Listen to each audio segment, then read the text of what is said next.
Hi, and welcome to another Film 5.0 podcast. I'm Linda Gasco. I'm here with my co-host and the co-founder of Film 5.0, the one and only Steve Hiller. And today we are doing segment 2 of our podcast from the previous one, where we're talking about directors that we've worked with. And this is the Steve Hiller edition. So this is version 2.0 of that, and pre-Linda. Pre-Linda, LBL, Life Before Linda. And so if you want to follow along, get your IMBD up and running, and you can type these people in and see who we're talking about. So today we're going to do a few more directors, and Steve, we're going to start off with who? Well, I left off working with Francis Coppola in Tulsa. Now, I will say that the assistant cameraman that I met on that film was Dusty Blavo. And the following year, when we were done with that, and this was 83, Dusty was hired to do a film with James L. Brooks in Houston, Texas, called Terms of Endearment. A lot of people had seen that film. It's actually an Academy Award film, a number of Academy Awards.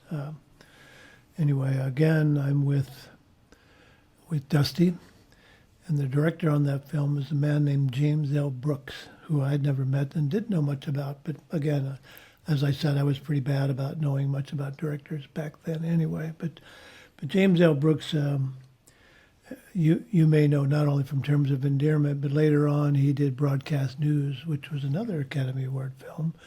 And he also was involved in the Tracy Ullman Show, which was amazing TV series. It was. Hysterical. He's done both TV and film. I mean, yes. he seamlessly goes between the two. I mean, if you look him up, I mean, it just goes on and on goes and on. Both as a producer and a director. But he also...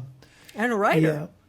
Yeah. Well, he created The Simpsons, and he's still involved in that. So, and that's been on for 30 years or at least. But I guess it's still new stuff, isn't it? I haven't watched it lately, but yeah. I'm assuming it is. But James L. Brooks, I met him in Houston, Texas, while we were doing tests, and the cameraman on that was Andrzej Borkowiak, a Polish guy.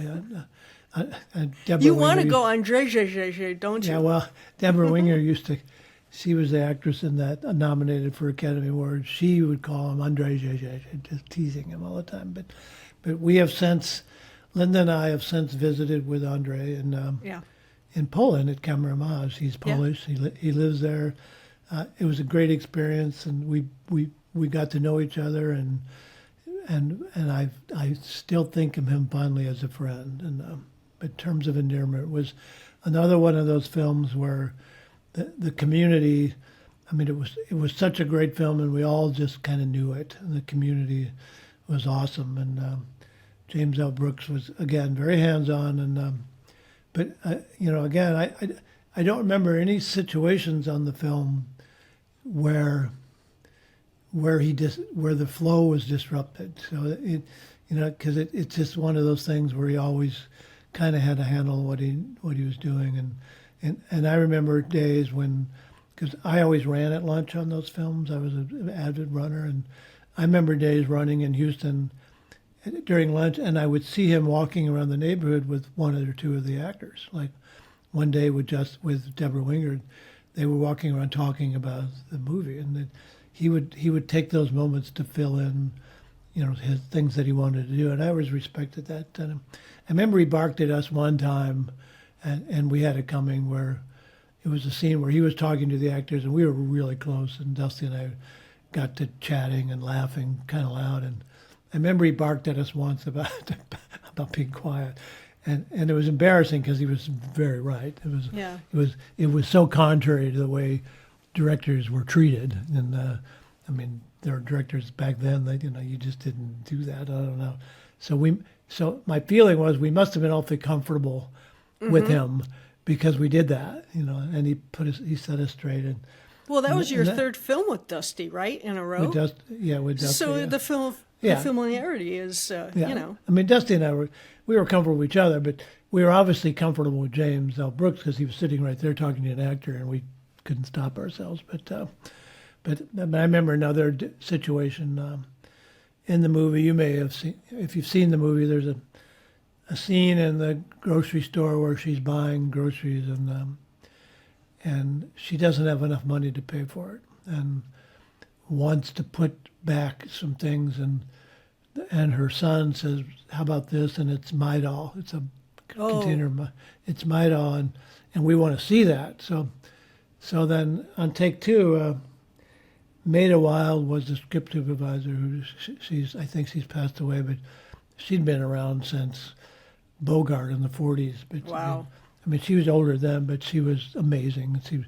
She made a comment on take two that she wasn't sure if we saw it, and if we saw it, and Deborah was sure that we had, and I was right there with the camera, and nobody could remember, and she asked me, and I said, I think I saw it, but I can't be sure. And he said, so she looked at the director. She said, "I'll bet you $10 that we saw it, and I'll give the money to Steve for Steve to hold." And and Deborah and I had become pretty good friends then. He goes, "So I'm not doing that." He said, "You own him. I'm not going to let him hold the money," because we were pretty tight. She goes, "I'm not doing that because you own him."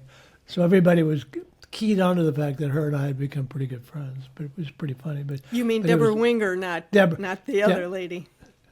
Deborah Winger. Well, you had mentioned the script supervisor, so I Oh, didn't no, want no, people not to me. think that you Deborah, were tight with the script supervisor. Deborah Winger and I had become friends, Okay. And that had started pre-production. There was a situation in a screen when we were watching tasks where something happened where she got into a tiff with somebody and another actor and left the screening room. And I mean, it was not a big deal, but I remember going outside. We were at a hotel in Houston, and she was sitting on the swing outside, and I didn't know she'd be. And we just chatted a little bit. So we'd made some kind of connection throughout the film. We'd become friends. And anyway, regardless of that, James, he was funny about that because he picked up on the things that were going on in the set. So, but I liked his work, and again, it was a tough film. There was was another Nicholson film, Shirley MacLaine, who won an Academy Award for the film.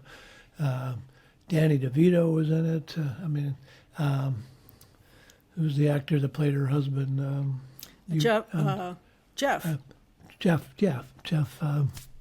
We worked with him. Yeah, on My Favorite Martian. Anyway. Daniels. Jeff Daniels, yeah. I mean, he was new then, and he played the husband, but there were a lot of people, and this is completely opposite of The Outsiders in the sense that there were people there that had already laid their foundations for their careers, and Jeff was pretty new, but everybody else was not. And Danny DeVito was working on Taxi at the time, and it was still going on, and James L. Brooks, I think, was involved in Taxi too. So yes, but yeah, he was. But I think the show, while we were doing Terms of Endearment, I think the show was canceled officially. Or on hiatus, maybe? But I think that they got the word that the show was canceled. And I remember that day there was some displeasure. I'm pretty sure that happened on the set. But anyway, James is good. And if you don't know him, like I said, Broadcast News, came a couple years later. It's an amazing film, and it's a must-see. And obviously Tracy Ullman's stuff was great, and all the other stuff he's done. But I recently ran into James L. Brooks at Cedars-Sinai Hospital. We were waiting to see a doctor, and we were the only two people in the waiting room. It was interesting because I signed in and I saw, James L. and the way he signed his name, and I looked over and it was like, this is years later. And so we sat down and talked about the film and shared some experience, and he was very personable. He remembered me, and obviously I remembered him, but we shared a lot of things about what it was like for him, like to direct all these people. And we had a great conversation. It was great to see him, and we both walked out of there in good health, and he's still in good health. I hope, anyway.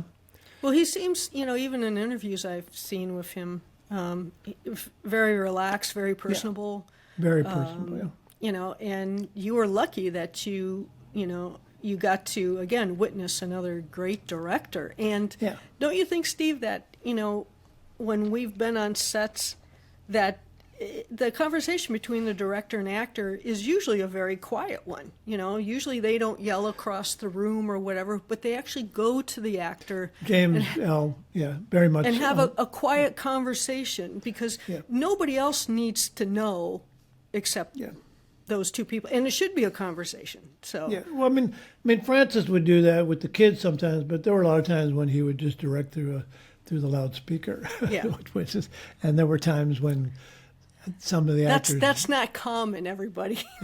Yeah, but I mean, that was in our last episode. We talked about Francis, but there were times when the young actors got very frustrated with that because they, Sure. it's like, where is he? But it worked. But anyway, James L. was not like that. He was very personable, always near the camera, and pretty quiet demeanor, and he knew what he wanted, and like to walk into I mean, if I was and he was not a new director, but on a big film like that, to all of a sudden have this talent to deal with, great script. It was a great script, and well, and you had two women that were very strong women. Well, so strong, in fact, they were both nominated for Best Actress for the same film. Both of them were nominated. Yeah. So, that was a real heart-wrencher for all of us, because can't they both win? They're both. I mean, Shirley won, but it was like to have the two women, not best and supporting, but two Best Actress. I don't know if that's. I don't recall that ever happening before. I don't know. But I remember it was amazing watching, and like who am I rooting for? Because they were both. I mean, there were scenes in that film where I had tears in my eyes. The scene was so emotional. The movie was so emotional. But I mean, one particular scene in the hospital room when Deborah Winger, I mean, if you don't know the story, she's dying of cancer, and towards the end, and her son comes in. He's like 9 or 10-year-old actor, and they're kind of coming in to say goodbye to her, and I remember doing the slate and sitting on the floor, and he comes in and he does this scene where he just cries. It's like he's talking to his own mom, and he weeps and he cries. It's like, it's, and I remember getting tears in my eyes. I was like, this kid's he's blowing me away. So and it made Deborah cry, and all of us, so he leaves, and Deborah looks at, and James L. Brooks, he goes, James, this guy, what the hell? And Deborah goes, where did that come from? She looks around, and I'm in tears, and I think everybody else was. And James L. said something about maybe wanting to do it again. She goes, the fuck you do? And he goes, yeah, she goes, you're right. We don't need to do that again. Yeah. And I think he agreed right away, because no. That's a oneer. That's a oneer. And the kid was phenomenal. But James L., I mean, all of us, I mean, there was this moment, there was this silence that lasted 30 seconds after he left, before he even said cut. Like, we were all like, what the hell did we just see? Yeah. I mean, if you ever see the film, and if there was ever a scene that I've been involved with that really got to the crew, that was certainly one of them. I mean, there's been a few, but that was certainly one of them. And well, when those happen, they're not all the time, man. I mean, I can feel it even now, because I've been in those situations, and it's right there. It's happening right next to you. Yeah. And you read the words. It's like, okay, this is what we're doing today on the sides. And you read, okay, that's the dialogue. But to be in the presence of an actor who brings that so realistically to that performance I'm so blessed to have been in that environment, to see that interaction. Holy cow. I mean, it's chilling, and it's like, it is. I mean, it makes me respect actors so much more, the career I've had, because, I mean, they're not. I mean, they're doing that with 100 people standing around and a camera on them, and the sound got boom over their head, and they're able to remove themselves, and take themselves to this other dimension, this other reality, and pull that off, and knowing that they're being judged and knowing that they'll certainly be judged on the screen. I mean, how do you separate from that, and how do you become that character? I have so much respect for the actors and the directors that can appreciate that and know, and understand it and know when to cut and know when to print and to move on. Like, I mean, that's a big deal. Like for James L. Brooks, I think that he knew what he had, and he knew, he was able to know when he had something to go on, to move on. But again, to work with that kind of talent, all of us every day were just floored. Like, we were so lucky, man. Yeah. So very lucky. And this is literally my fourth film in my career. And here I am working with Nicholson again. And Deborah Winger and Shirley MacLaine. It's like, I mean, that doesn't happen to people. I got so lucky, and I think that I appreciate. I know I appreciate it. I hope it showed through my career that I appreciate it, and I certainly learned from it. Like directors like James L. Brooks, and I would, anything if I'd ever become a director, I would have modeled a lot of what I did from those people, including him. And I mean, just to be personable and understand a script, and what it takes to make that script come alive. As a director, that's a big deal. Like, I mean, actors can do a great performance, but you have to know when this is actually contributing to the next page or the page before. And like, right, it's a big deal. Like, because we shoot out a sequence, and that too. And what comes next in the script? This actor's doing this before. What's come next? The next cut. Where are we in the next cut? Is this going to play with that, or is it going to be? As a director, you really have to know that. These great directors like James Brooks really understand that. If you ever want to be a director, get yourself as a PA or on a PA or on a camera PA and watch how they work, because it my career was all on camera, but had I had ambitions of being a director, I would have learned so much. And I'm 4 films in, and I've worked with I'm working with Academy Award people, and 4 films in, that just doesn't happen. Throughout your career, there's a theme of Nicholson and who else that you worked with, and then you worked with Swayze again later on. I mean, it's funny how you see a thread looking back. It's like you worked with some of the same people, De Niro, which is cool. We haven't talked about that. I've worked with him. We haven't gotten there yet. I haven't got there yet, but more than once. But right. And Jeff Daniels more than once. That's what I'm saying. It's like multiple times, and it's kind of cool, when you think back. But working with that type of director like James L. Brooks, Francis Ford Coppola, you learn so much. I can't express to you how interesting it is to watch the dynamic that they have with those actors. Well, I mean, I find myself, I find that I learn more than I realized at the time. Oh, yeah. I mean, I'm not going home and thinking, boy, did I learn a lot today. It just, the film community, and everybody who works in film understands this. It is a community, and and those environments, it becomes like your little village. I mean, you're taking things away from that you don't even realize at the time, like life lessons too. Life lessons that are going on, like they're going on to the next film that time, and you're not really checking out, making check marks. It's just happening, and yes. But I mean, I can't express the fact how lucky I was to work with these people. I'm 4 films in, and I'm working with these people. It's like insane. I know I said that before, but I'm learning a lot right away, and I think that was a good thing. And in some cases, later on, when I wasn't as impressed, I became more judgmental. Maybe that's my problem. But because I learned from these people, I became more judgmental. But all in all, there was never a director that I thought was bad. Never. No, and you give your all to every director, and you give your all to every film and every director of photography.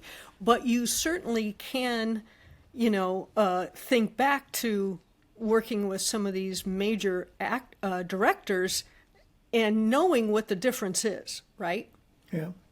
I mean, You they know, all and come again- prepared, but it's in the execution and how their demeanor is on set, which is, Yeah. as we said, it starts from the top.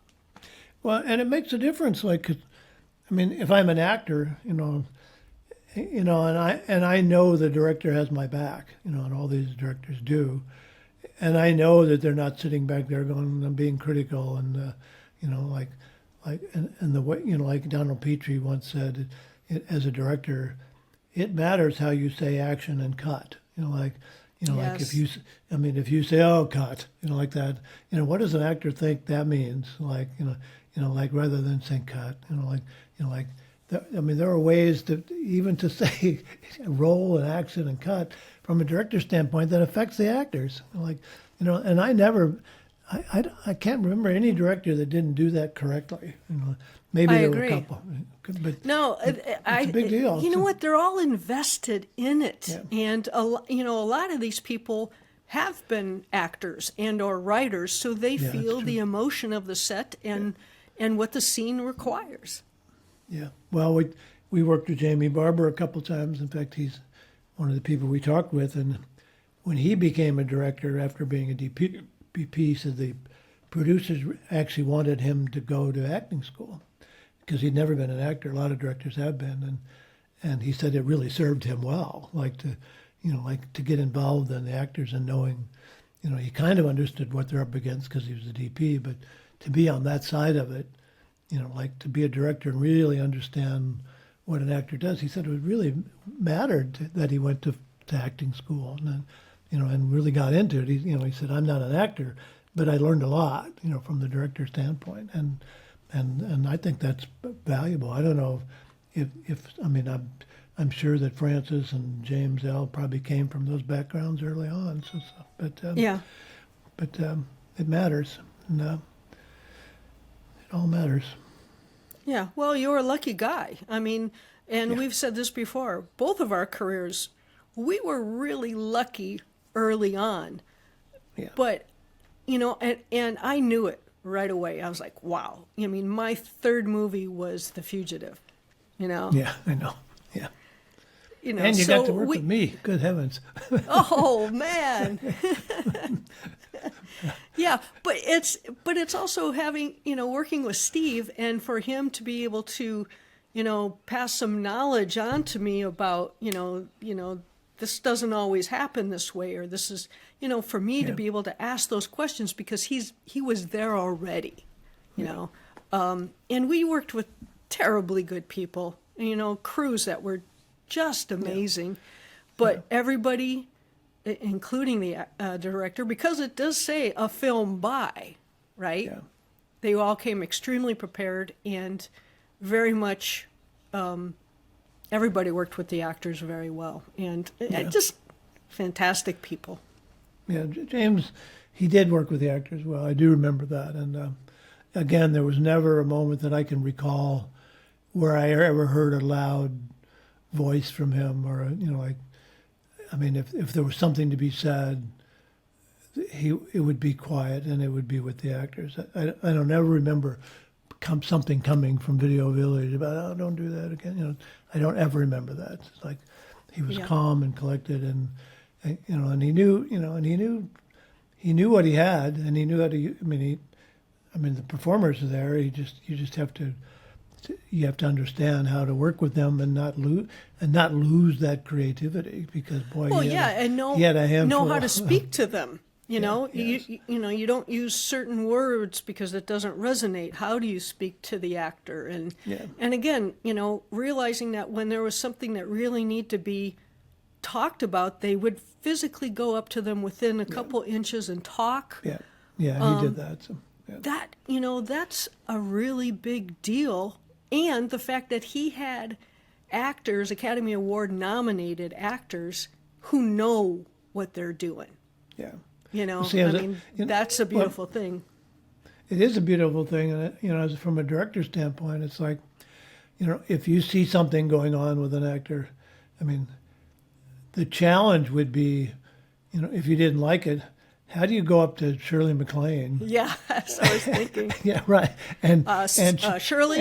yeah, right. By the way, how do you tell her that's not quite what I want, because she's been around for a long time, and incidentally, she was wonderful to work with. I have a book she signed, because I was, like I said, I ran at lunchtime, and she was writing books then, and she signed it for me, and in it was to Steve, to your runner's spirit, I hope, and so on. I still have the book, and she was amazing, but all of them were amazing. But I'm just saying, as a director, knowing that that's how you have, and how can you even think about being critical, even if you think there's something you don't like? How do you approach that person? Yeah. And tell them that, like, to do it differently. Like, again, Shirley is certainly professional enough to deal with that, but I would be intimidated as a director. Well, how do I tell her that I didn't like that? So, like, Right. I don't know if he ever had to, but I I'm don't just think saying, so. I don't think so either. But that was another film I talked about earlier that Jack Nicholson was in, and his generosity. Yeah, what'd you get for the second rap present, Steve? Well, this wasn't a rap present, but we started in Houston and finished in Lincoln, Nebraska. But while we were in Texas, he bought everybody tickets to a Lakers game in Houston, where we went to, and he got the crew, like, we had a whole section where we went to a Lakers, because he was he's still a big Lakers fan. Yeah. But we all went to a Lakers game, and that was pretty nice. Oh, that's cool. Yeah, it was really nice. Yeah, see the perks of being on the big films, kids? Yep. Yep. I mean, I've never been a Lakers fan, but it was still fun to. I love professional basketball. It was still fun to go. So. Well, and to see Jack there, yeah, I mean, it's great. Yeah. And he, so they. The closest I ever got to that was John Hughes. I got a ticket to go see the Hawks with John's ticket. Oh, but that's okay. Yeah, it was nice. It was center line, and the seat right by the glass. It was. I'd rather see the Hawks than the Lakers, frankly, but that's me. Yeah. Sorry, LA fans. Yeah. Yes. Anyway, but yeah, but again, James L. Brooks. It was another situation I came away from pinching myself that I'd actually experienced another great experience with a great director. And this is before he went on and did Broadcast News, which a couple of years later, that I think that won an Academy Award too. It did. A couple. Yeah. Yeah. There were some great performances in that too. So. Yeah. But actors are not. You have to contribute that to the director. You have to. You could be a director that takes a good actor and not use them correctly at all. Or take a script and interpret it in such a way that it doesn't work. That the ideas aren't cohesive, and you're like, why is he going in that direction? So they have a lot to do with that. Well, like you said, that direction, even as a director, allowing them to go that direction and not letting your ideas and your ego keep them from doing that. That is great directing. Yes, it is. If you recognize that you have some people here that are a lot better at this than I am, and I'm going to let them take this story along, and it's all about the story. And it takes a good director to be able to do that, I think. Yes. And James L. was certainly that guy. So. Well, he's got the resume for it in writing, producing, and directing everything. Yeah. All right, so let me get to someone that I am very interested in, and Richard Pryor. Richard Pryor. Yeah. Another Chicago guy, another Illinois. Was he Chicago? I thought he was from Peoria. Oh, duh. That's what the movie's about. Yeah. Yeah. Anyway, so I got lucky enough to go. I think this is with Bill Birch again. So I got lucky to go on a film in Peoria, Illinois, being directed by the Richard Pryor, and it's his life story, and it's called JoJo's Dancer. It's a wonderful film, and but Richard, besides being a brilliant comic, as a director, he was just phenomenal. And kind and funny, and he knew this is the cameraman was John Alonzo, and they got along great, and but Richard was he was so gracious about every scene that we did. He knew that, like that this is his story, and we even filmed at a house that he grew up in. And but what the day that he really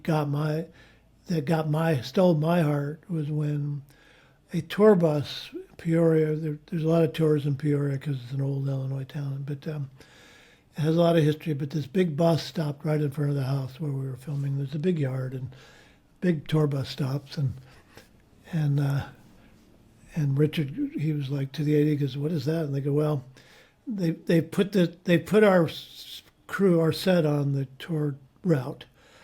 And rather than saying, like some directors will like, "Get them out of here," he goes, Yeah. "Really?" And he runs down to the bus and gets on the bus.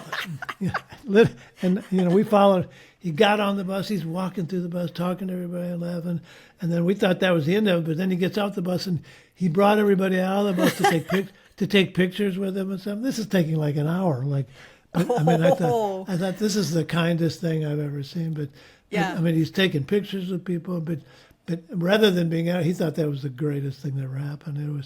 And to me, it was the greatest thing that I ever saw on a set. It was like he was so phenomenal, and these people are like, mostly old white people. They kind of knew who he was, but yeah, they just knew we were making a movie. But they were like thrilled that he was so kind to them, and it was, it took us another hour for us to recover from that, and it was like, God damn, like this guy. I bet. The producers were probably pulling their hair out. Oh, but, yeah. But he just, two lunch breaks for an hour. Yeah. But it was the kindest thing I've ever seen, and I've never forgotten that. He was so good to people. And I said, I've seen other actors. He's an actor in it and the director. So directing yourself is even harder still. So especially directing a story that's about your life. How do you do that? But the movie's great, but he had that ability to do that. To know his story enough and to know his performance enough to go back and know that it was. How do you who's this person that's saying that's okay? Who's saying, "Oh, that's okay, Richard"? You're on your own. Like you might have a script person going yes or no, but you're pretty much on your own. And he did a phenomenal job. But, well, he knew himself so well, and he knew his story because, I don't think there was a time that he didn't get on stage and reflect on something about that and use that in his stand-up. And he was a good actor. The movies with Gene Wilder and oh yeah, I always forget about that. Yeah, what was that? But even in this movie, Richard Pryor, this is this is not a comedy. Like this is a dramatic story of his life, and I'm directing it, and I have to tell this story as an actor, and he was pretty phenomenal. I've never figured out how people can direct themselves critically and objectively. I've never figured out how they do that.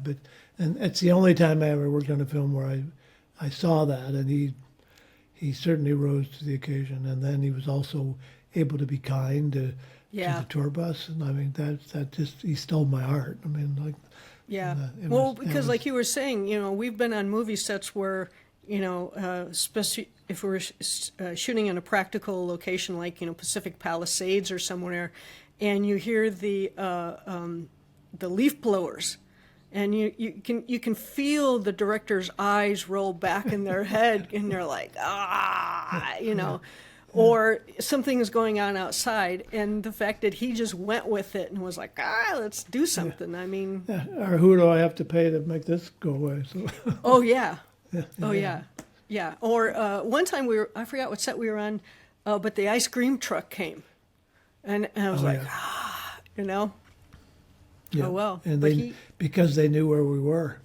I think so. I think they so. get paid off. In L.A., I think that's more common than people think because they know that somebody's going to come out and offer them money to leave. People I think mowing especially their in the lawns. Palisades and Beverly Hills, that's probably, Or people mowing their lawns next door to where they're filming.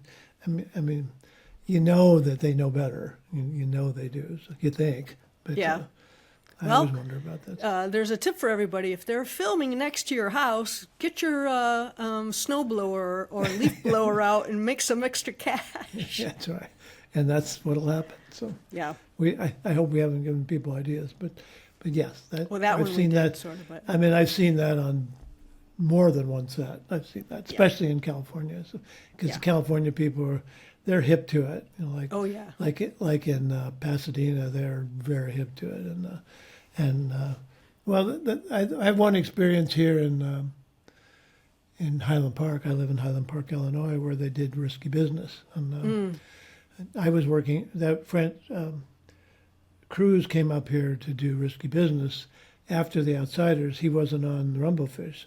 I stayed in. I was offered Risky Business to come home in Chicago, but I wanted to stay with the same crew in Tulsa. So, but I guess there's a scene in Highland Park where they do a car chase scene all through town in the middle of the night, like screeching tires and on. But the city of Highland Park, because of the residents, they banned future filming in Highland Park after that. After that, I mean, they put a stop because the residents, they just weren't having it. So, Yeah. I mean, there was nothing to gain for them except no sleep. But there's been a few films in Highland Park more quietly, like in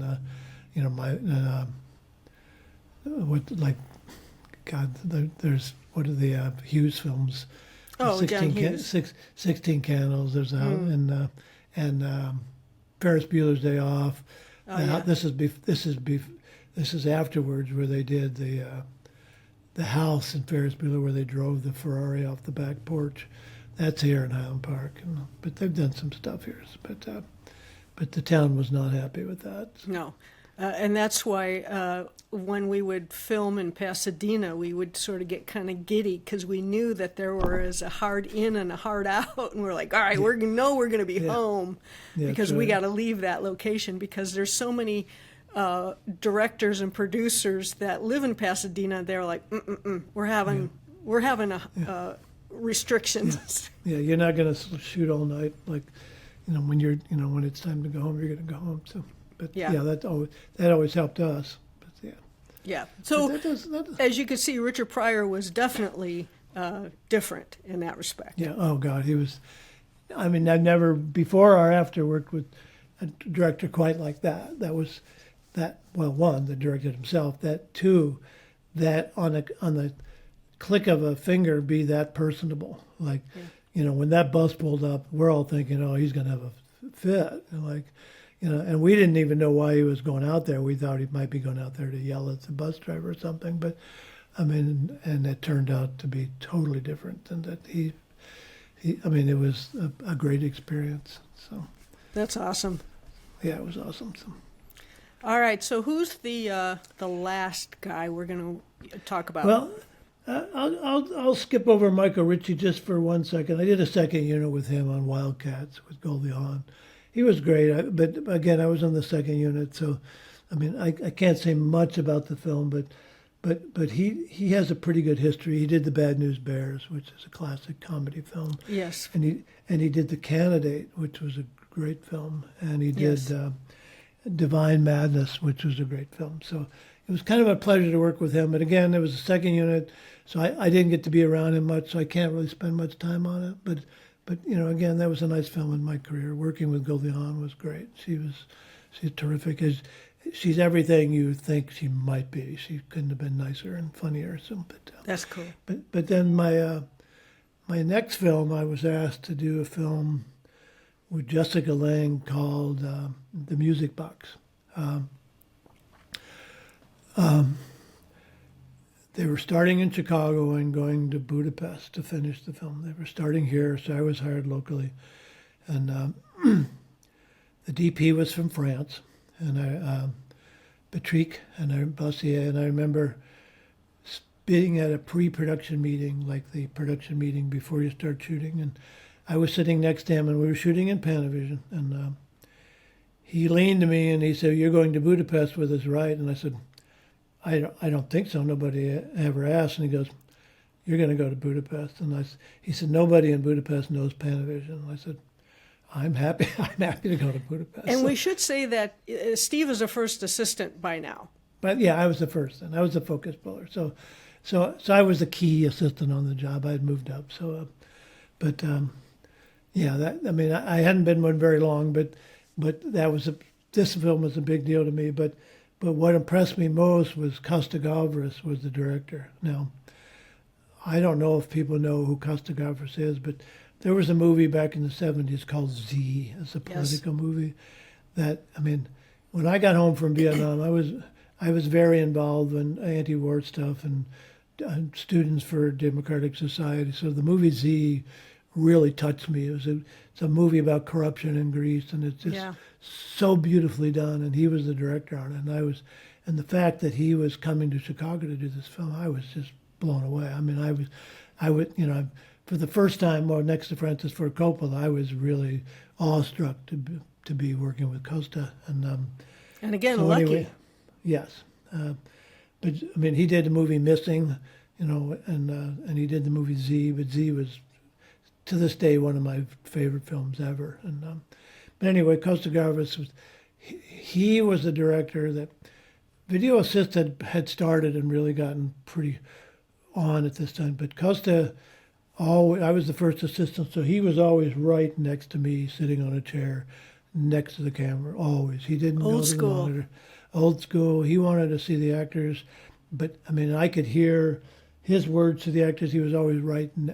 Here I was, and here he was right next to me. And the script supervisor might have been Sue Richards, was on the other side of the camera. So I was more in tune to him as a director than ever before because he was right there. But here again, he's got this actress Jessica Lange who's great, for some reason, Music Box was a film that's kind of been overlooked over the year, but it's a great movie.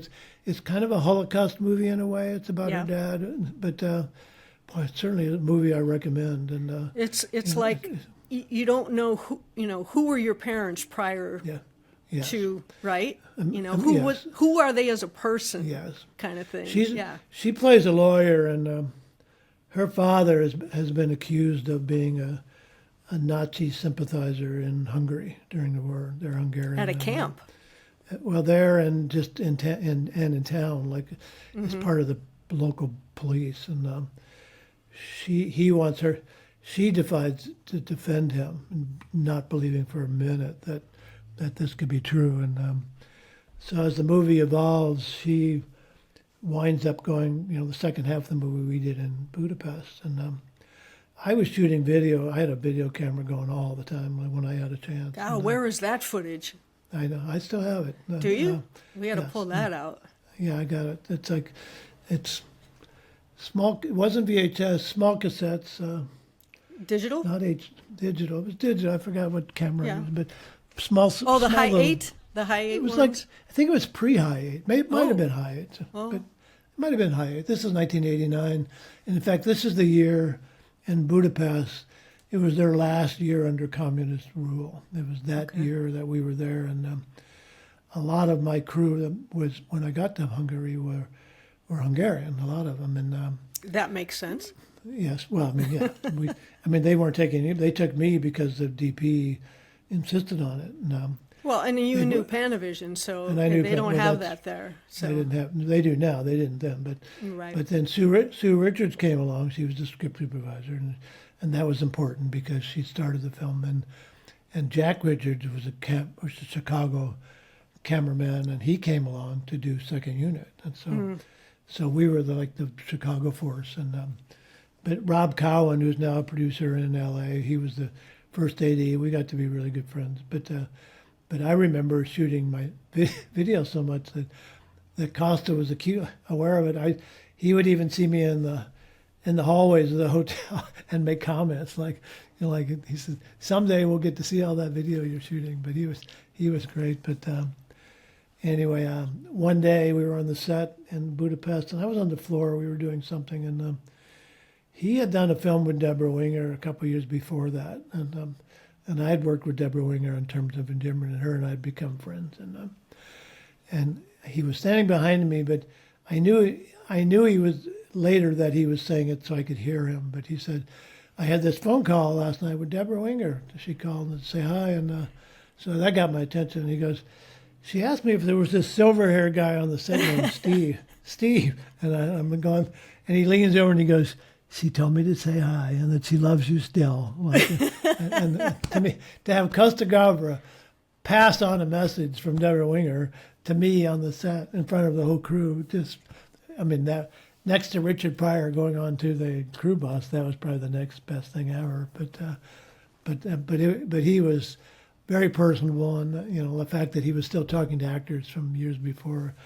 But I mean, he couldn't have been kinder. He couldn't have been a better director. The fact that he was right there by the camera, I respected that so much. I don't think he ever went back to the monitor and looked at them, maybe for a replay, but not while they were acting. He did not do that. Well, he's allowing the director of photography, the DP, the cinematographer, whatever you want to call him, that he knows what he's doing. I mean, they've set the shot. He knows what it is. He doesn't need to look at it. Right? He doesn't need to. Right. Yeah. He's looking at the actors, and it's the performance. But he designed some shots in the movie that were pretty amazing. Like there's one shot in the movie in Hungary where is it a reception? No, when the actress she learns that she finds out, Jessica Lange, she learned something in an apartment in Hungary that makes her doubt whether her dad is telling her the truth. There's a picture in this apartment that, in the storyline reflects on something that was told to her by a witness, and he designs this shot. In Hungary, there's a lot of stairwells in apartment buildings that wrap around and go down. I think we were on the 8th floor, and we designed a shot where we had this tower built where the camera could come down and rotate and follow her down all the way down the steps. And I mean, it's an amazing shot, but it took us a couple days to rig it. I'm sure they didn't have any techno cranes back then. And you can see her emotion changing as she's going down the stairs, and she has to perform and change her. It's the whole change of the film. Like all of a sudden, she's defending this guy who is her dad that may not be innocent, and the whole shot goes. I mean, he designed that shot, and it was just brilliant. I mean, if you want like to see the spiraling movie, down, spiraling downhill, and wow. and she's acting every second of the way. And if you ever want to see that movie, just see it for that shot, because it took us a couple of days, but it's phenomenal, and the film is brilliant. And in Budapest, the rollerblades just got popular. So on my weekends, I would rollerblade all around the city of Hungary, Budapest, and I loved it. And Linda and I have since been back because she is Hungarian. Yes, I am. Yes, we are. And we were fortunate enough to run into the director in. Vilmos. Vilmos. Oh, the one and only. Yeah, Lynn and I had gone to Kameramaj in Poland. If you ever get a chance, Kameramaj, it's an amazing thing. It's happening in right around Thanksgiving every year. Yeah, right around Thanksgiving every year. They do it. They've changed cities a couple of times, but it's kind of a film festival where they'll show a lot of films from Europe, but there's a lot of workshops with really famous cameramen. It's all about it's DP. It's a DP oriented. It's a DP thing. It's not so much directors. It's you'll see the best DPs, directors of photography in the world there. Yes, I mean I found myself sitting at tables with, like DPs that I've only heard about, like sitting at Vilmos, John Seal. Crazy. Yeah, Laszlo. But the beauty for me is that I've been gray since I was 30 years old. But the beauty for me is that when I go there, I've been twice, that the place is filled with film students from all over Europe.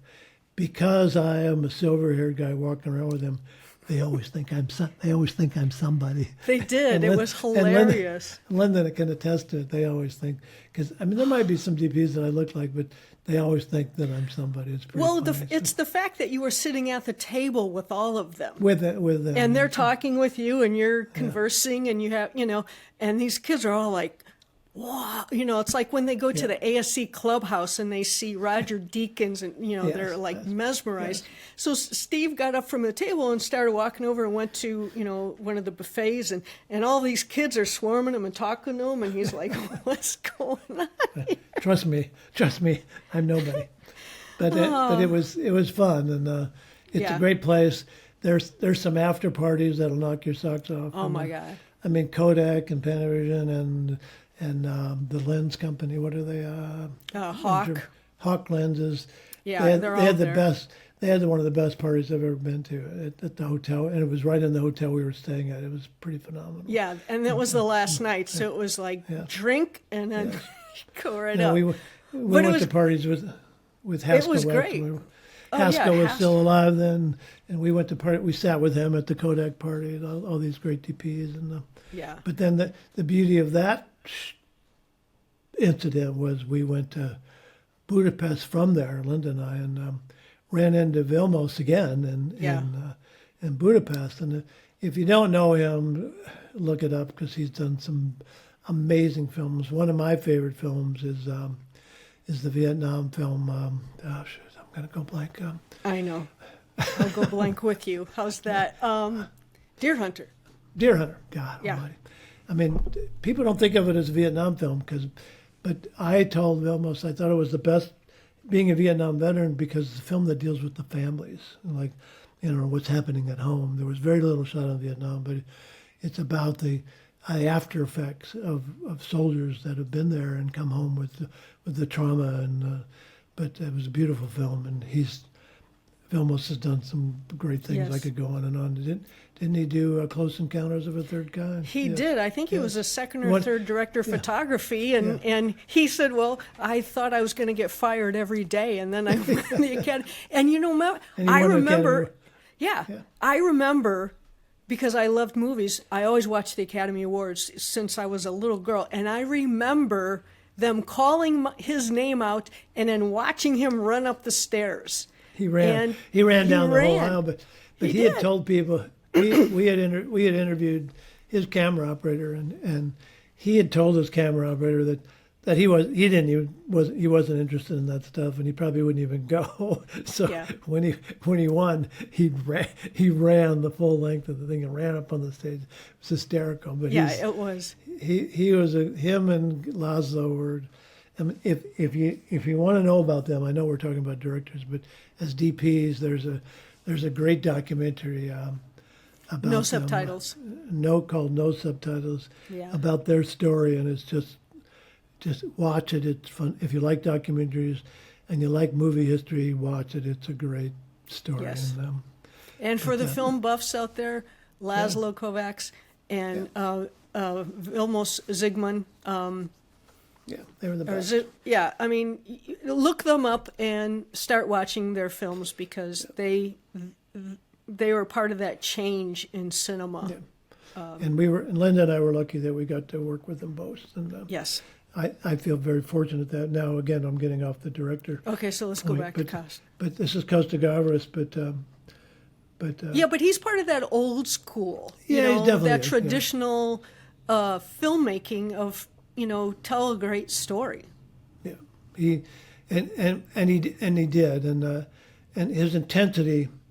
I mean, he was a kind man, and to everybody, and his intensity, sitting next to the camera, like he really wanted to see faces and body language, and he wanted to see all that stuff, and some of that has to do with even what your next cut is going to be, like right. Like body language can determine like what's going to happen next, and it's not always just about like a talking head. But exactly. I mean, you're going to get emotion here, but the way you sit and you shrug and your movement, that tells a lot. Are- and an are actor we- needs to yeah. know how big that frame is so that they can play that as well. And that's where a great director comes in.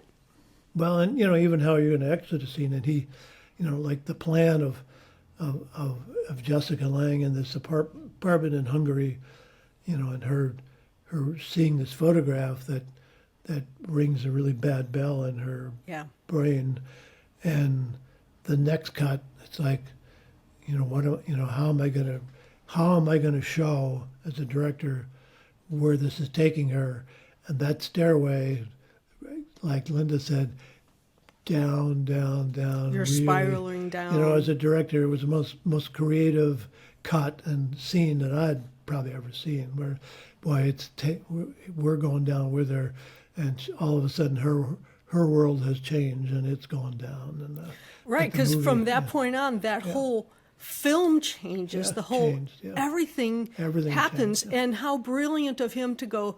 Well, how could I possibly show this? Yeah. And And I it's- mean, that's and a it- great yeah. director. And it's more than just a sorrow look on her face, like he did it visually, and let her as an actress. Not only did the shot take us down, but he let her take us down. Like you could see her attitude and her process change. As she went. Again, it's called Music Box, and it's if you don't see it for any other reason, that's shot. If you're in the camera, is worth seeing. Costa, he put that shot together as well as many others, and it's a great place. Yeah, it is. It's a good film. It really is, because does it tug at your heart and make you think, do I really know that person? Yeah, and it's timely. Oh, yeah. It's a timely film, and like the.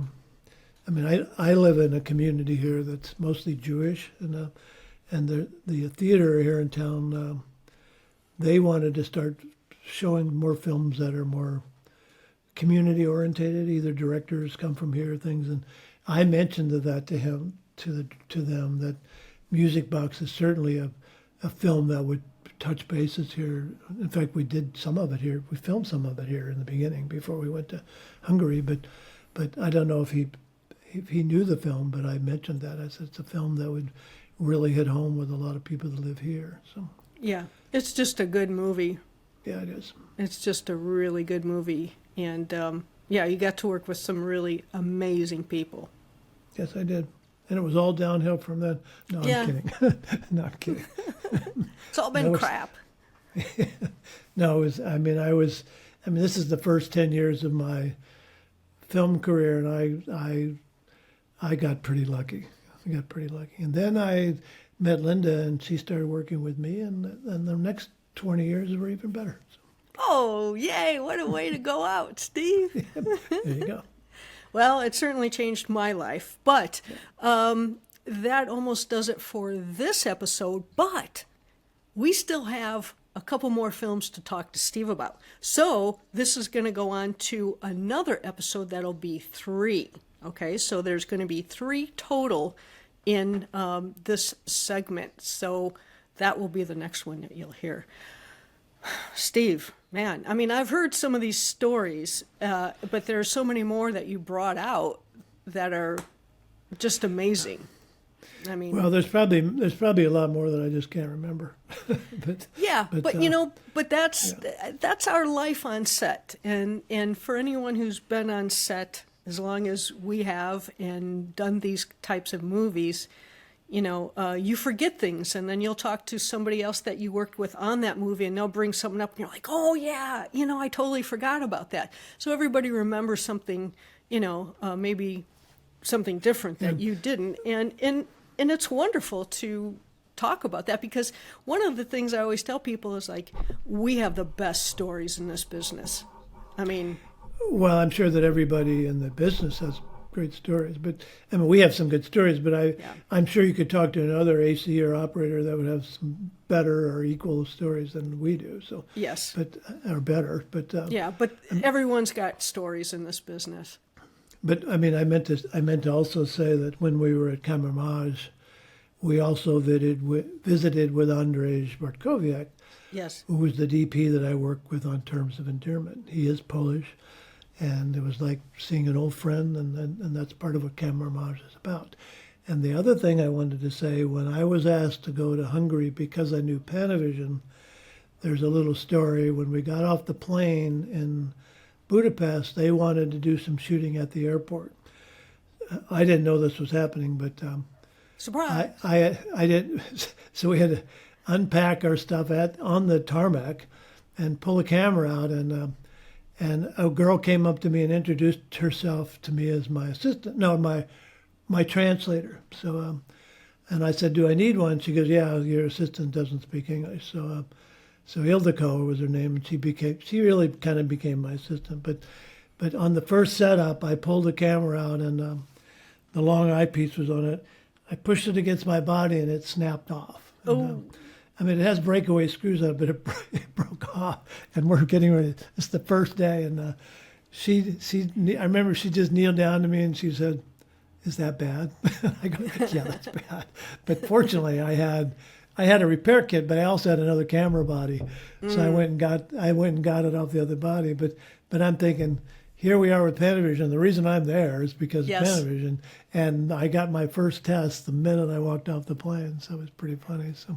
Yes. But well, yes, that's and that is a reason to use Panavision. I mean, I'm sure we'll go into that. Well, yes, we'll go into it another time. But I had an incident where I was not using Panavision in another country, and I wished I had, because I could have made the I could have saved the day, and we could have been, there were just a lot of things that went on.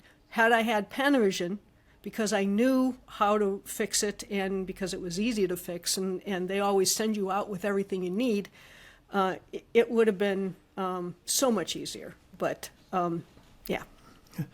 There's our Panavision. There's our Panavision. Well, I think we only did, when I was working with you, I don't think we only did 2 movies that was not Panaflex. Roger Deakins, you can bet on that. Courage Under Fire. He's an airy guy, and there's nothing wrong with airy. No, there isn't. It's just that we were used to Panavision, so we were comfortable with it. But Roger Deakins is very much an airy guy. I did Rumblefish with airy, but you and we did. The only other thing we did was we started out. We did a pilot with a movie cam.